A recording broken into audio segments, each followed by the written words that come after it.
नमस्कार साथियों, स्वागत है आपका हमारे YouTube channel focus IAS PCS पर। साथियों, आधार सीरीज का आज डे 6 है और मैं आशा करता हूँ कि आपने डे 1 to 5 सभी वीडियो देखी होगी और PDF पढ़े होंगे और अपने नोट्स बनाए होंगे। देखिए, इस सीरीज का नाम आधार सीरीज इसलिए है क्योंकि अगर आप इसको रेगुलर फॉलो करते हो तो आपका 2026 यूपी PCS या UPSC या PCS दोनों के लिए आपका जो है मेंस का फाउंडेशन एक अच्छे से तैयार हो जाएगा। क्योंकि इसमें जो मैंने आपको बताया, जैसे कि वादा किया है, आपको GS 1 से लेकर और GS 6 तक के सभी जो है मॉडल आंसर और उत्तर फॉर्मेट में वीडियो डिस्कशन आपको मिलता रहेगा। इसके साथ ही बीच बीच में हम अपने एस्से की तैयारी आपको कराएंगे और हिंदी की भी तैयारी कराएंगे, तो फिर आपका बचेगा नहीं कुछ भी। तो इसलिए आप इससे जुड़ जाएं, और क्योंकि अभी काफ़ी टाइम है तो आप अभी आपके पास लगभग 9-10 महीने हैं, तो आप अभी से अपनी तैयारी को आगे बढ़ाते चलिए, फिर बाद में आपके ऊपर प्रेशर नहीं आएगा। तो क्वेश्चन देखते हैं आज। आपको पता है कि अभी मॉडर्न इंडिया के हम क्वेश्चन कराए जा रहे हैं आपको, आधुनिक भारत के। आपको असहयोग आंदोलन, सविनय अवज्ञा आंदोलन करा दिया गया है, जिन्ना और भारत का विभाजन करा दिया गया है। और आप देख लीजिए प्लेलिस्ट में 5 वीडियो इस प्रकार के आपको अच्छे अच्छे क्वेश्चन आंसर फॉर्मेट में करा दिए गए हैं।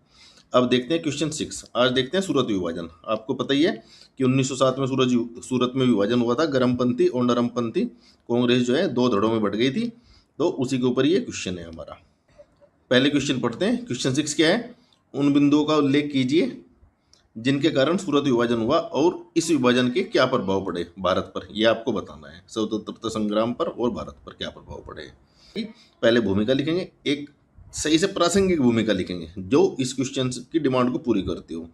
तो जब सूरत विभाजन आया है तो सबसे पहले तो भूमिका में आपके दिमाग में चलना चाहिए कि 1907, नहीं याद है तो कर लीजिए। 1907 में सूरत विभाजन हुआ था। किन किन के बीच हुआ था? कांग्रेस के गर्मपंथी धड़े के और नरमपंथी धड़े के। तो ये हम लिख देंगे इसमें। देखिए, 1907 का सूरत विभाजन भारतीय राष्ट्रीय कांग्रेस के इतिहास में एक महत्वपूर्ण मोड़ था, जहां कांग्रेस 2 धड़ों, उदारवादी अर्थात नरमपंथी और क्रांतिकारी अर्थात गर्मपंथी धड़ों में बट गई थी। यह विभाजन न केवल तत्कालिक राजनीतिक रणनीतियों के भिन्न दृष्टिकोणों को दर्शाता है, बल्कि इसने स्वतंत्रता संग्राम को एक नई दिशा और गति को भी गहराई से प्रभावित किया। देखिए, क्या है कि ये उनके दृष्टिकोणों में अंतर था, तभी तो उनका विभाजन हुआ। तो ये हम डिस्कस करेंगे, क्योंकि इसका कारण तो हमें बताना ही है कि कारण क्या है।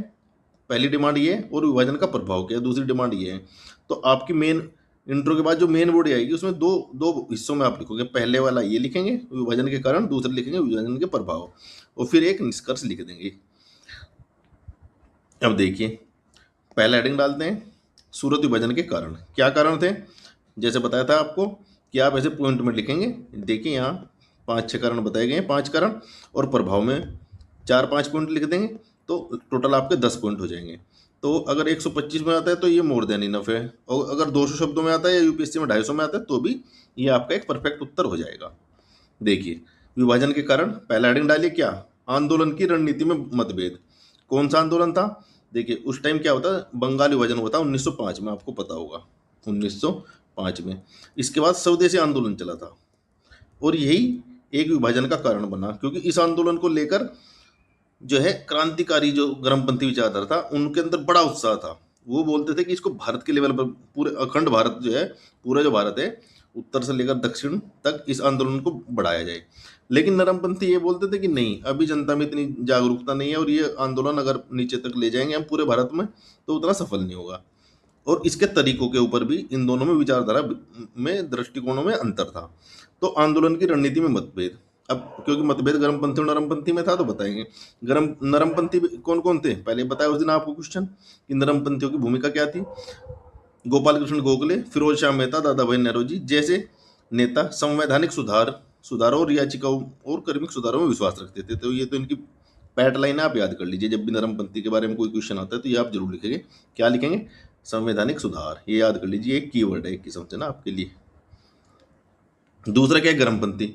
अब बाल पाल लाल, बाल मतलब विपिन चंद्र पाल, लाल लाजपत राय और तिलक, बाल पाल लाल जिन्हें बोलते थे, का मानना था कि स्वराज केवल प्रार्थना से नहीं बल्कि जन आंदोलन, स्वदेशी और बहिष्कार से प्राप्त होगा। तो ये देखिए, थोड़े एग्रेसिव थे ज़्यादा ना, इनकी नेचर, इसलिए इनको गर्म दल बोलता जाता है। गर्म दिमाग के आदमी थे। ये बोलते हैं कि नहीं, बड़े लेवल से हम जन आंदोलन करेंगे। विदेशी वस्तु का, कपड़ों का, सभी चीज़ों का बहिष्कार करेंगे, क्योंकि आपको पता होगा स्वदेशी आंदोलन के दौरान भी विदेशी कपड़ों की होली जलाई गई थी। और बहिष्कार करेंगे और स्वदेशी अपनाएंगे, तो इनका ये मानना था। लेकिन ये बोलते थे कि नहीं, अभी थोड़ा ढीली चाल से करो, इतना गरम गरम मत खाओ, थोड़ा सा धीरे धीरे चलते हैं। आगे चलते हैं। 1905 का बंगाल विभाजन। कारण ये था, क्योंकि मेन कारण तो ये था 1905 के बंगाल विभाजन के कारण ही तो ये सब कुछ हुआ। गरमपंथी क्या चाहते थे कि स्वदेशी और बहिष्कार आंदोलन को बंगाल से बाहर पूरे भारत में फैलाया जाए। आप ऐसे ही पॉइंट लिखेंगे, पॉइंट में डालकर, यहाँ हेडिंग डालेंगे, सब हेडिंग यहाँ पॉइंट में डालेंगे। यहाँ इसको ऐसे डॉट लगा सकते हैं, या ऐसे 1 और 2 सब पॉइंट ऐसे लिख सकते हैं। कै खे भी लिख सकते हैं, लेकिन उसमें टाइम लगता है। ए भी लिख दीजिए जल्दी में, ए बी ऐसे, कोई फर्क नहीं पड़ेगा। दूसरा पॉइंट देखिए, नरमपंथी इस आंदोलन को केवल बंगाल तक ही सीमित रखने के पक्ष में थे और सरकार से सीधा टकराव टालना चाहते थे। जैसे कि, क्योंकि अभी अभी 1885 में तो कांग्रेस का उदय हुआ था, तो ये क्या चाह रहे थे कि नहीं नहीं, अभी इतनी जल्दी नहीं करेंगे, अंग्रेजों से पंगा नहीं लेंगे, क्योंकि उनके पास पावर है। अभी हम सरकार के साथ मिलकर काम करेंगे, सरकार से बोलेंगे कि सुधार कीजिए और प्रशासन को दुरुस्त कीजिए। तो यही इनका मानना था नरमपंथियों का, क्योंकि ये धीरे धीरे और कर्मी के विकास चाहते थे, चरण बाई चरण। तीसरा देखते हैं अध्यक्षता को लेकर। अब तत्कालिक कारण ये था, क्योंकि जब ये सूरत विभाजन हुआ, आपको पता होगा कि वहाँ क्या हुआ कि गरमपंथी चाहते थे कि हमारा अध्यक्ष बने हमारे साइड से, नरमपंथी चाहते थे कि हमारी साइड से बने। तो इसी को लेकर दोनों पक्षों में मतभेद हुए, और यहाँ तक हुआ था कि कांग्रेस के इस मंच में ना, जब सूरत विभाजन होता, चप्पल तक फेंकी थी नेताओं ने एक दूसरे के ऊपर, और कुर्सियाँ उर्सियाँ तोड़ फोड़, मतलब जैसे आज के टाइम में होता है, ऐसे ही सब कुछ हो गया था। इतनी भयंकर लड़ाई की स्थिति आ गई थी। तो देखिए, गरमपंथी चाहते थे कि लाला लाजपत राय या बाल गंगाधर तिलक कांग्रेस के अध्यक्ष बने। देखिए, क्योंकि ये दोनों ही गर्म दिमाग के थे, तो ये बनते तो क्या करते, अपने अकॉर्डिंग आंदोलन चलाते। ये चाहते कि हमारे अकॉर्डिंग चले। नरमपंथी क्या चाहते थे, रास बिहारी घोष को अध्यक्ष पद चुना, और वो बने भी थे। विभाजन का तत्कालिक कारण था, तो ये उस समय अध्यक्ष बन गए थे 1907 में। तो ये प्री में भी क्वेश्चन आता है, तो ये याद कर लीजिए, रास बिहारी घोष। इसको ऐसे याद किया मैंने, भाई विभाजन हो गया, तो विभाजन किसको रास आता है, किसी को भी रास नहीं आता। तो इस ट्रिक से याद कर लीजिए कि विभाजन के समय 1907 में कौन बने कांग्रेस के अध्यक्ष, रास बिहारी घोष। तो किसी को भी रास नहीं आया वो, इसलिए विभाजन हो गया। तो ये ट्रिक है केवल, है ना। तो आगे चलते हैं। क्वेश्चन नंबर 4, 1906 के कलकत्ता अधिवेशन का प्रभाव। एक्चुअली जो इससे पहले अधिवेशन हुआ था, तो लड़ाई तो वहीं से शुरू हो गई थी, क्योंकि वहां भी क्या हुआ था, ये नरमपंथी को की विजय हुई थी और गरमपंथी को मात खानी पड़ी थी। अब देखिए, 1906 में स्वराज की मांग को लेकर कांग्रेस के लक्ष्य, स्वराज की मांग को कांग्रेस के लक्ष्य के रूप में स्वीकार तो किया, लेकिन व्याख्या को लेकर दोनों गुटों में गहरी खाई हुई। अच्छा, स्वराज नरमपंथी का वही था कि अंग्रेजों के अधीन स्वराज होगा, जिसे डोमिनियन स्टेटस बोलते थे। हमारे वाले क्या मतलब, ये जो गरमपंथी थे, ये क्या बोलते थे कि नहीं, स्वराज मतलब पूर्ण स्वराज, है ना। तिलक का नारा भी था, स्वराज मेरा जन्मसिद्ध अधिकार है। ये भी पूछा जाता है बार बार, स्वराज मेरा जन्मसिद्ध अधिकार है, किसने दिया था ये नारा, तो बाल गंगाधर तिलक जी ने दिया था। अच्छा, उसके बाद क्या हुआ, एक अंग्रेज महाराज थे, ये आग में घी डालने का काम करते थे। इनको लगा कि सही मौका है, कांग्रेस टूट जाएगी, कमजोर हो जाएगी। तो ब्रिटिश प्रशासन की फूट डालो और राज करो की नीति। ये तो हमेशा ही हर जगह आप कोट कर दीजिए, जहाँ भी कुछ इस प्रकार का नेगेटिव चीज होती है। तो अंग्रेजों ने जानबूझकर नरमपंथियों को कुछ रियायत देने का झांसा दिया। इन्होंने क्या किया कि नरमपंथियों से बोला कि हाँ हाँ, हम जैसे आप कह रहे हैं ऐसे ही कुछ करेंगे सुधार। तो नरमपंथी को लगा कि यार ये तो बढ़िया है, अंग्रेज बेचारे मान रहे हैं, लेकिन गरमपंथी इनको चिढ़ा रहे हैं। तो विभाजन का क्या हुआ, होना निश्चित था फिर, जब आपस में फूट पड़ जाएगी। गरमपंथियों को अलग थलग कर दिया और उनका दमन भी किया, जिससे कांग्रेस के भीतर ही आंतरिक तनाव बढ़ गया। तो ये आप ऐसे ही पूरा पॉइंट लिखेंगे, इतना आपको लिखना पड़ेगा, क्योंकि तभी समझ में आएगा एग्जामिनर की। अब देखिए, ये तो हो गए कारण। देखिए अब ये दूसरा देखेंगे प्रभाव। तो देखिए, उत्तर लिखना आप इस प्रकार से करेंगे, जैसे बताया था कि प्रेजेंटेशन में मैंने करते हैं। और दोस्तों, आज में क्या है कि इसमें इंग्लिश का भी आपको दे दिया है मॉडल आंसर, तो ये भी आप देख लीजिएगा, जो भी इंग्लिश मीडियम के छात्र हैं हमारे। तो इसका प्रभाव क्या पड़ा, विभाजन तो हुआ, अब इसका नेगेटिव प्रभाव पड़ेगा ही पड़ेगा। देखिए, कांग्रेस की संगठनात्मक कमजोरी। भाई कांग्रेस कमजोर हुआ, जब घर टूट जाएगा तो वो कमजोरी होगा। विभाजन के बाद कांग्रेस 2 हिस्सों में बट गई और लगभग एक दशक तक राजनीतिक रूप से निष्क्रिय हो गई। तो मतलब फिर इन्होंने कुछ ज्यादा कर ही नहीं पाई, क्योंकि नेता आधे हो गए, बिल्कुल आधे इधर हो गए, आधे इधर हो गए, जिससे राष्ट्रीय आंदोलन की तीव्रता में कमी आई। तो भाई आंदोलन, क्योंकि उस टाइम मेनली क्या था, जो भारतीय राष्ट्रीय कांग्रेस थी, यही सब अगुवाई करती थी स्वतंत्रता आंदोलन की, तो ये आंदोलन कमजोर पड़ गया। दूसरा क्या था, गरम पंथियों पर कठोर दमन हुआ।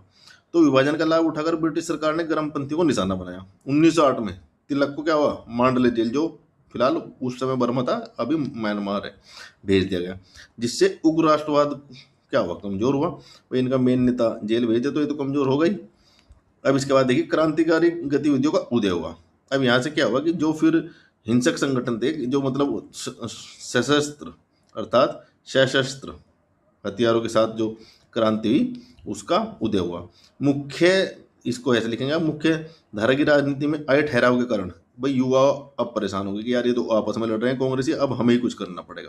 तो युवाओं का मोह भंग हुआ और अनुशीलन समिति, जैसे कहाँ हुआ था इसका गठन, बंगाल में हुआ था, जैसे गुप्त क्रांतिकारी संगठनों और हिंसक गतिविधियों का ग्राफ तेजी से बढ़ा। तो अब युवाओं ने मोर्चे संभाल लिया कि ये तो आपस में लड़ रहे हैं, अब हम देखते हैं। चौथा क्या हुआ, ब्रिटिश सरकार को राजनीतिक लाभ मिला। भाई आप आपस में फूट डालो और राज करो वाली राजनीति थी तो मिलेगा ही। अब देखिए 1907 में विभाजन हुआ और 1909 में क्या हुआ, मोल्डेमेंटो रिफॉर्म लेकर आ गए। तो जिन्होंने क्या हुआ, सांप्रदायिक का बीज बो दिया। पृथक निर्वाचन का जो कंसेप्ट आया था वो यहीं से आया था। मुसलमानों के लिए अलग निर्वाचन का जो इन्होंने प्रोविजन किया था, तो इन्होंने इसका फायदा उठाकर और आगे बढ़ा दिया विभाजन को कि अब तो कांग्रेस लड़ रही है, अब हिंदू मुस्लिम लड़े आपस में। उसके बाद क्या हुआ, देखिए पुनर्मिलन में एक लंबा अंतराल आया, क्योंकि फिर क्या हुआ, आपको पता है कि 1916 का जो लखनऊ अधिवेशन हुआ था, वहाँ इन दोनों में समझौता हुआ था, गर्म दल में और नरम दल में। फिर से ये सारे नेता इकट्ठे होकर एक मंच पर आ गए थे। तो इस विभाजन के कारण भारतीय राजनीति को भारी नुकसान हुआ, जिसकी भरपाई 1916 के लखनऊ अधिवेशन में दोनों गुटों के दोबारा मिलने पर ही हो सकी। और इसमें किसका रोल था इनको मिलवाने में, एनी बेसेंट का बहुत बड़ा रोल था। एनी बेसेंट आपने सुना होगा नाम, तो इनकी बड़ी भूमिका थी। तो ये आपका क्वेश्चन आज का तैयार हुआ। निष्कर्ष देख लीजिए, सूरत विभाजन भारतीय राजनीति की एक दुखद घटना थी, जिसने साम्राज्यवादी शक्तियों को अवसर दिया। हालांकि इसने यह भी सबक दिया कि व्यापक एकता और समन्वित रणनीति के एक शक्तिशाली विदेशी शासन से लड़ना असंभव है इसके बिना। तो ये समझ गई भाई, अब गरम दल भी समझ गया, नरम दल भी समझ गया कि अलग अलग होकर अंग्रेजों से लड़ना असंभव है। तो इनको ये सबक भी मिला, इससे ये सीख भी मिली। उसके बाद फिर कभी कांग्रेस में विभाजन हुआ नहीं इस प्रकार से। तो आगे देखते हैं। ये देखिए दोस्तों, ये हमारा टेलीग्राम चैनल है, पीडीएफ यहाँ मिल जाएगा आपको। और वीडियो को लाइक जरूर कीजिए। देखिए आज थोड़ा लेट हो गया वीडियो, क्योंकि आज मैं बिजी था, तो उसके कारण लेट हुआ। लेकिन ये आप लोगों का प्रेम है, और जो आप लाइक करते हैं और कमेंट करते हैं, वही उत्साह हमारे अंदर रहता है कि वीडियो जरूर बनानी है। तो इसी प्रकार से आप लाइक करते रहिए वीडियो को, और शेयर कीजिए, और चैनल को सब्सक्राइब जरूर कर लीजिए, जिससे इस प्रकार की वीडियो हम आपके लिए बनाते रहें। ये देखिए दोस्तों, ये इंग्लिश में सेम, आप इंग्लिश मीडियम वाले पढ़ सकते हैं। एक सेम आंसर तैयार कर दिया गया अच्छे से, थोड़ी सी फॉर्मेटिंग अलग है बस। बाकी मिलते हैं नेक्स्ट वीडियो में। और कल से फिर आपको एक दिन पहले ही आपको मैं सोच रहा हूँ कि ये प्रश्न दिया जाए, क्योंकि अभी एक बच्चे ने लिखा है, उसकी मैं कॉपी चेक करूँगा और अच्छे से फीडबैक भी दिया जाएगा। बाकी आप लोग भी देखिए फीडबैक कैसा दिया जा रहा है, और ऐसे ही लिखना शुरू कर दीजिए। तो अभी मैं क्या करता हूँ, आज क्वेश्चन आ देता हूँ, कल आप लिख कर उसको सबमिट कर दीजिए, फिर आपको ये वीडियो मिल जाएगी और आपकी कॉपी भी चेक होकर मिल जाएगी। तो इसी के साथ दोस्तों विदाई लेते हैं। तब तक के लिए पढ़ते रहिए, लिखते रहिए और सिलेक्शन लेकर रहिए। जय हिंद।